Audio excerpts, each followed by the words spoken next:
All right, and we are back to Happy Cooper Wargaming. Thanks all for attending. We have Mr. Sandra in the house. Hi, Sandra. Hello.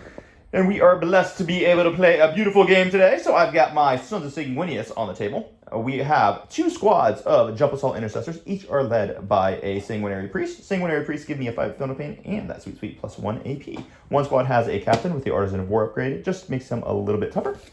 Then we've got a unit of Van Vets with a Sanguinary Priest, and that one will have the Icon of the Angel upgrade, which is going to make sure that any unit that wants to fall back has to take a Desperate Escape test to do so. Remember, Van Vets also have that sweet 4 Invuln because they all have Storm Shields.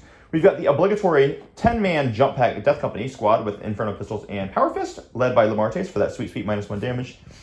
And then we have 2 units of Scouts, Ball Predator with Heavy Bolters, Gladiator Reaper, because Gladiator Reapers be badass, yo.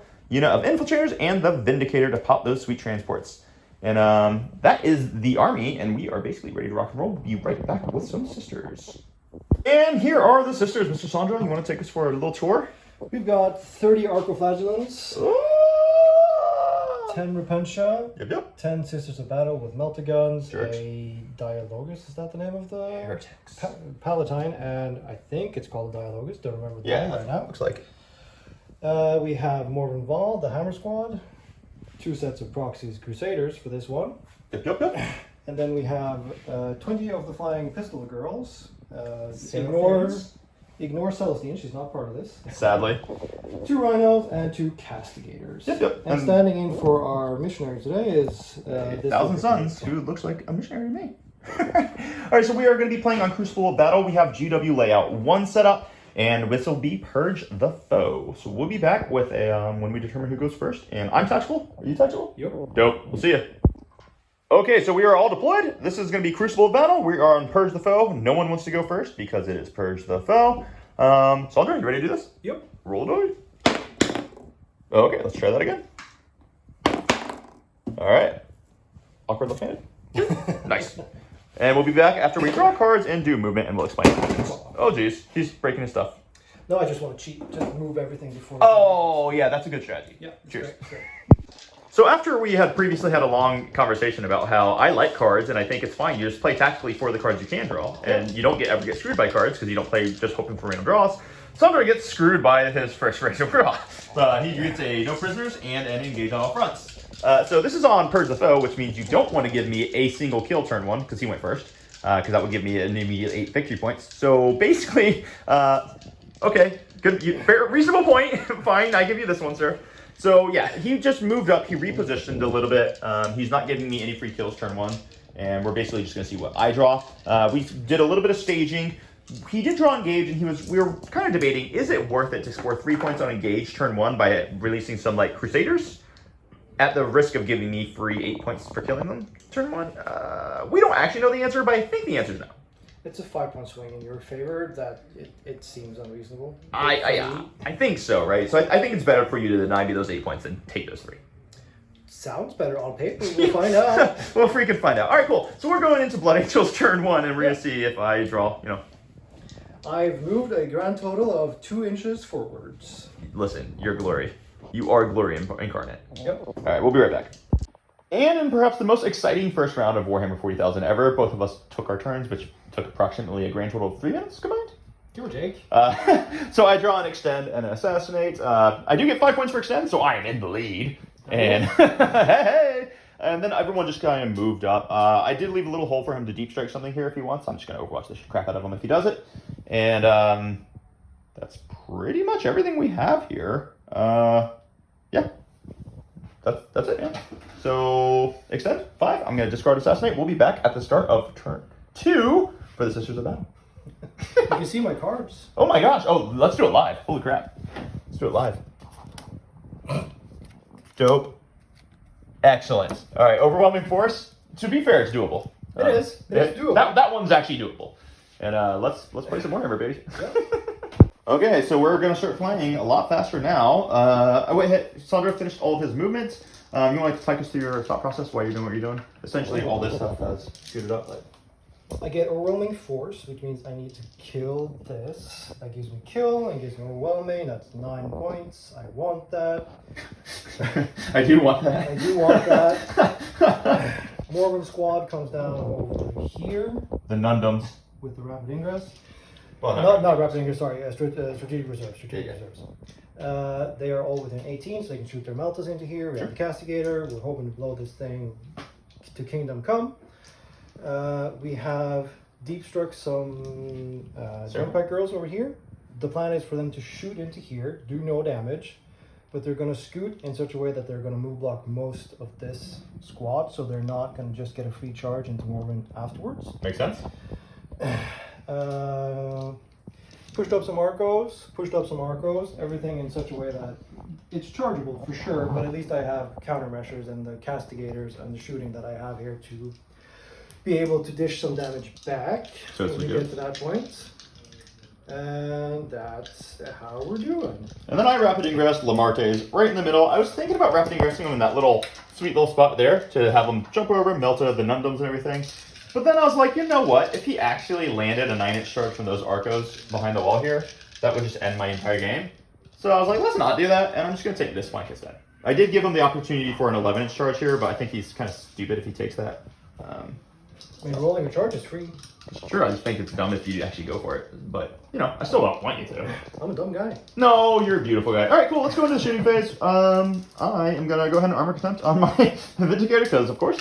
And you're starting with the Nundums. No, we're going to start with this, so that they get to shoot and scoot. All right, well, so they move. Go and start with the Nundums.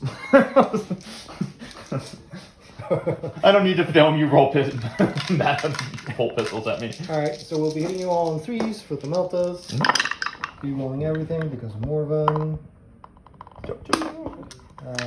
5s. I'm a guess. Yeah, 11, yeah. Yep. That's one so far. Oh, good conversion. All right, 4 ups. Failed one. Failed one. How many wins is it? 11. All right, 5 6. now? Down 5 left. There's 3 rocket launchers. Rocket launchers! All hit. All hit. And 5s. Try again. AP. You will have your full save. Sure. Cool. Because you get cover and over contempt. I have it. Yep. And then there's Morven with her 3 shots with the spear. Morven. All hit. They are sustained hits, I think. Are they? Oh my. Morven is a naughty girl. She is. She has been known to do awful, horrible things to me. On the This tabletop. is the Fidelis sustained hits 1. Oh my. Gross. So we hit you 5 times. Yep. 6 versus 11, so 5s again. Okay. And we roll in. Oh, jeez. AP 1's a full save. Okay. Cool. And then her missile launchers. Missiles. Rolling. And 5s. 5 again. 2 saves. AP 2, so effectively nothing. Go. Cool. All right. Just do the castigator, I guess, and then we'll just do everything else off screen. Yep. Hunter Killer. From the castigator. All right. Nice. Classic. There's Now it's a vehicle, so do you get to reroll that one, or is that only with your? only with the Oh, okay. That's only with you. battle cannon, or whatever it's called. Cascadator battle cannon, I think. 8 shots. 5 plus 3 is 8. Nah, baby. And you do reroll this one. Yep. Only the hits. Good. So that hits. All right. Not bad. 10 versus 11, so we'll do these 5s. 1. Nope. Just a 2 Can't up. kill me, so I'm good with that. And I think that's all the shooting we'll do on screen, and the rest of it we can do off screen. And we'll be back in the charge phase. Yep. Okay, so the Arcos did make the charge, and they went ahead and piled in other attacks. They dealt a hefty 2 wounds, and they killed one of themselves for the pleasure. So at this point in time, that's trouble for Mr. Sandra. I'm excited to see how he tries to claw his way out of it. So going on to my turn, I'm just going to draw the cards alive here for you. We will draw a deploy teleport hammers, and we will draw a behind enemy lines. I'm going to score 4 points on primary because I hold 2, but not more than Sandra, and we'll be back after my movement phase. Okay, so while Sandra is setting up his rapid ingress, he's rapid ingressing some girls are there. Let me go over my movement phase. So I have behind enemy lines and deploy teleport hammers. Behind may or may not happen, just depends on my charges and stuff. But what I've done is I have Oath the Nundums, because I want to maybe plink 1 or 2 with the Vindicator before he dies. Which would be very useful if I did that. Then I have my ball predator here to try to kill these girls, just to get a little pressure out of my face. Then I'm going to charge in to try to stop from getting killed with a Vindicator. These guys are also positioned to actually charge in as well if I need them to. I don't know if I want them to. Over here, my captain has moved on up. He may be charging the missionary, or looks like a marine, but could be a missionary. Lamartis is going to pop this rhino, then he's going to charge the nerds inside. Then I've got my Van Vets to go kill Arcos, and over there I've got a Gladiator Reaper who's going to try to nuke St. Catherine this turn. Had I thought my plan a little bit better, I would have oathed St. Catherine, but such is life. And I think that's everything. Oh yeah, we also screen our entire backfield with infiltrators because every time I try not to bring infiltrators because they're expensive, I regret it because they are chads. That's basically it. So we're going to go into a shooting phase. I'm not really going to do much of it on screen. We'll do the Vindicator into the Nundums, I think. Yep. That'll be probably about the only thing on screen I'll do, just because it's a lot of dice. So we'll start with a Hunter Killer. I'm going to hit you on 4. That's a miss, but we get to reroll because you're my own target. Oh wait, Hunter Killer hits on that 3. What am I talking about? So Hunter Killer hits, then he's going to wound. I'll just use the second roll to wound.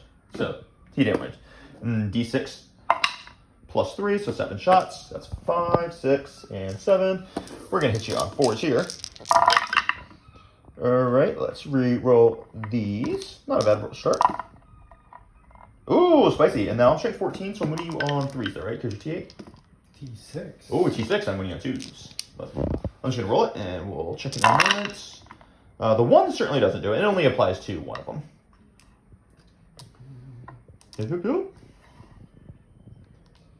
Check him. I'm pretty sure T6. T6, yeah. Alright, cool. That's going to be 6 days, AAP3. 6 days AP3, but I do get cover, so AP2, but still 4 ups. Exactly. D6 damage is right? D6. 4 up. Wait, safe. D6. So we damage. Oh, that's your. That's mine, right? I'll leave that alone. 1, nice. Spicy. I'm going to spend a CP to reroll that. Cool. 1 kills 1. One. Safe. Safe. Saved. Fail. I'll CP it. Cool. Safe. And I'll use 4. Alright, there we go. So that just kills 1. Yep. And then I have the Storm Bolter, which I didn't clear, but I will shoot it. And then 6. No wounds there. Cool. So I think that's going to be the only shooting I'll do on screen. Everything else is just a ton of dice. Oh, we'll do Lamartes into the Rhino, because everything we're shooting into the Rhino. That's going to be 7. I'll take 10 dice from my Melter Pistols. These will hit on 3s. Get to reroll, because that's what they do. Alright, and then Strength 8, so Rhino's T9, so wound you on 5s here. Awful, just 2. AP4, so 2 on your involved. He's going to survive, and I might be boned. Alright, that's just going to be a casual. I don't know, what was that? 4 plus 4, so 8 damage. Math. Oh, I should have thrown grenades first. Damn it, why do I always forget these things? Okay, and we will be back at the end of the shooting phase, and I'll talk about some charges. Cheers. Okay, so the shooting phase, nothing really happened. I did actually take a lot of wounds off of St. Catherine, Triumph of St. Catherine with the Gladiator Reaper. Then I went into a charge phase. So I did, actually, all right, let me back up, and I did screw up something here. I just shot all my pistols into the Rhino, and I expected not to whiff, and then I kind of whiffed. So I really need to remember this for future games, so I'm just going to say it to you guys as well. When you need to kill something, throw grenades first. So I should have thrown grenades first, that's on me. I did get to kind of resurrect my strategy by making a charge with my captain's unit, which killed the Rhino with mortals on the charge. Unfortunately, that also gave him the emergent disembark, which means I'm not going to be able to hit the Arcos this turn, which is a little frustrating, but it is what it is. So I made the charge with the Van Vets. Lamarte's squad is into the Triumph of St. Catherine. She's not on it because she's just being painted right now. She's invisible. Purple. I'm going to go kill the missionary, give him some free CP or miracle dice or whatever. I'm going to kill the Arca or the Crusaders? Crusaders, yeah. I did charge my ball into the Arcos over there, and I did not charge with my other Intercessor squad, and I think that's a smart decision. I think it's correct to leave them for next turn, because otherwise he's just going to blast and annihilate, and now he still has to very strongly consider that as a threat to deal with. So there's going to be just millions and millions of dice, so I'm just, once again, I love you guys, but I'm not going to roll all that dice while I'm holding a camera, and we'll be back. Alright, so we finished the fight phase. So I made a bunch of charges and stuff. This Arco thing, I killed 9 of the Arcos. 1 did survive. I managed a 6-inch consolidation with my Death Company to actually tag the Castigator, which I'm really happy about. When the Arcos fought in death, they killed 3.5 of my Van Vets, and they also slapped 3 of the Death Company dead, which is a little surprising, but c'est la vie. Now, I've killed the Crusaders and the Missionary. I did kill Triumph of St. Catherine, Sandra resurrected her with 1 wound left. And I think that's more or less everything that happened. Oh, over here, the Arcos got Super Saiyan. They got a ton of wounds, and I failed like 0 saves. So that Vindicator just doesn't want to die. So now we're in the movement phase. Might as well just go through it right now, I guess. Yeah. So Sandra drew Investigate and Overwhelming Force. Still nothing he wants to see. So what's your plan for this turn now? We need to clean up as much as possible Yep. over here. Plan is for that Vindicator to shoot, not Vindicator, sorry, Castigator. the Castigator to shoot what it can into the Death Company. We're going to charge the Arcos into him. Yep. Hopefully that does enough. We're going to move over here in such a way that this Castigator is going to get to see those guys, shoots everything into them. The Van Vets or the Death Company? The Van Vets. Yeah. The Death Company are in combat, so I can't. Oh. If I'm in combat. Fair enough. And then we're gonna unload Repentia over here. And then a lot of Move up melted here with a lot of pistols. melted pistols. Yep. That should hopefully clear up most of my home base. Sounds like it. Sounds like it. And then Morbin's just gonna be a Chad? Morgan's gonna try and kill this thing. If that's possible. All right, well, that is a pretty fair game. And I think we are going to go on to shootings, yeah? Yep. All right, man. Well, I'm gonna move first. Oh, you didn't move? I started and then you started talking. Well, fine. Go ahead and do your movement. We'll be back. Okay, so Sandra's going to start rolling his charges. He's just going to move them while I talk a little bit. So this was the shooting phase. There was just so many dice. I didn't want to hold a camera while we did it all. Essentially what happened is this Castigator shot all of its shots into the Captain Squad, and then it shot its heavy bolters and stuff into these nerds. Killed nothing on the Lamarte Squad, but we did basically obliterate the Captain Squad between all the melted pistols and this Castigator shooting. That was a lot of doom and death. I did a huge mistake, and I'm going to go and talk about it right now, because I think this is a really good lesson. There is literally no value in me charging this Ball Predator here. That was kind of dumb. Because all it did is it allowed Sandra to be able to shoot him with his Nundums, and then he blew up my Ball Predator for no reason. Whereas had my Predator been hanging out, like, say, here, he couldn't have shot him, and then I would have been free to come up here and wreck some of his units next turn. So that was just a really dumb placement, and don't make my mistakes. Learn from them. They got 12 on their charge. Yeah. They're in. You made it with the Repentia? I did. It's insane. Let's look at the real one. This is the real one. Eating a 6. 6. That's fair. I Seriously, have the CP.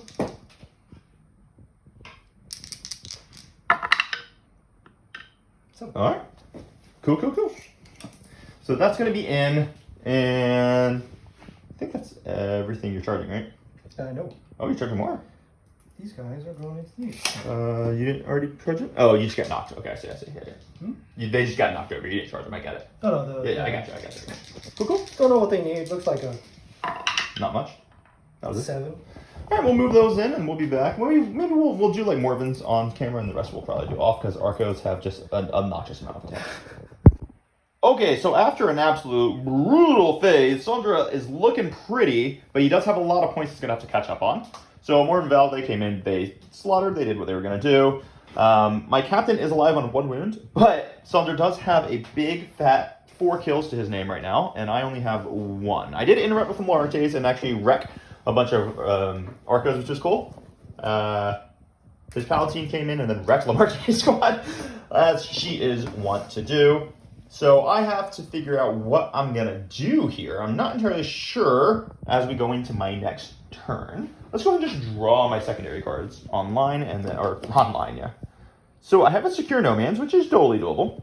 And I also have a Defend Stronghold, which is 100% happening. So we'll be back after I do my movement phase, and we'll see what happens here. Cheers. Okay, so this is going to be tricky. Now, I think I'm in a position where as long as I just don't throw it this turn, Sandra's not going to be able to catch up on points, but my entire army is about to be gone. So I have to make a big impact here. So what I did is I chose to oath the Battle Sisters in the Dialogus and the Palatine. Because if I do that, that'll get me 3 kills immediately, and then we're tied. And then all I have to do is really just like kill this nerd, and then I get kill more this turn, which would be absolutely lovely. So I did pass my Battle Shock on both my captain, and he just kind of fell back over here. And I passed my Battle Shock on the Martes. I then spent a CB to let them fall back in charge. These guys are going to be handled by the combination of my Reaper and whatever, Death Company. Then my Van Vets are in positions to either charge either way, depending on where I need them. I'm bringing my big 10-man squad out to try to handle Morven Vol. And I'm not sure if Sandro's going to save CP for a fight on death over here, or if he's going to maybe like shoot me back when I shoot him if I kill one of his dudes. I don't know what the correct answer is. And it's going to be one of them. It's going to be one of those. I just don't know which one. And then my scouts are just going to come up here and kill. So I'm going to get secure no man's land no matter what. I'm going to get defend no matter what, because he just can't take it from me. Actually, we'll just go ahead and do that, because there's no reason not to. And I think that's what it is. So we're going to do a shooting phase. Reaper's going to be blasting. There's going to be a lot of things happening, and we'll be back after shooting phase. Okay, so as a really quick review, or basically, essentially what happened is my Gladiator Reaper shot everything into these sisters, and his Iron Hail into the lone remaining Arcoflagellant. Definitely killed the Arcoflagellant, and then killed the Battle Sister Squad and the Dialogus. Didn't touch the Palatine, but you know what, that was just getting greedy. So I am officially tied for kill, so he won't get kill more this turn. Now, my scouts whiffed on the shooting, but they're going to charge in, kill them some Crusaders.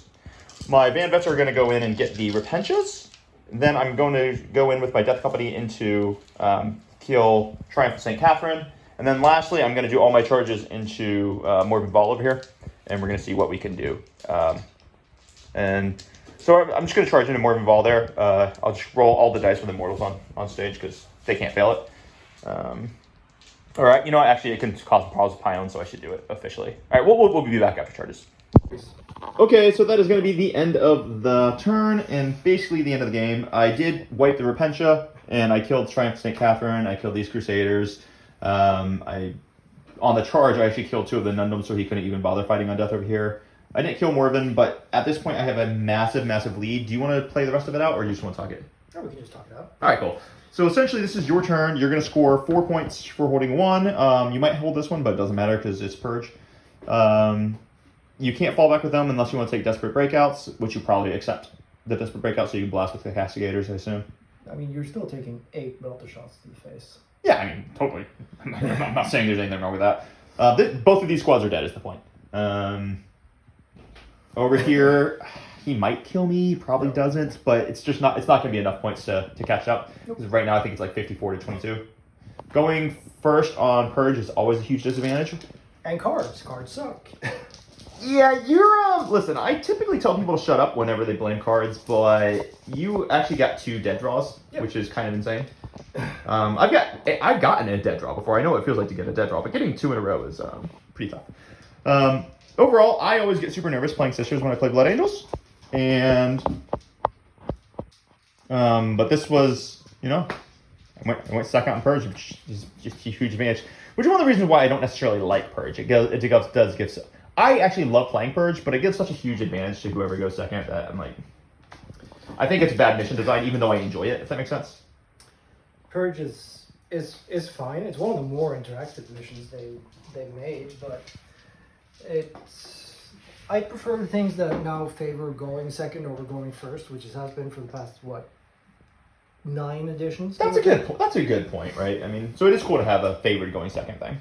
Like, they can't all be great for going first, right? Sometimes you have to get a benefit from it. Well, like the disappearing missions one, it also favors going second. Totally. Right?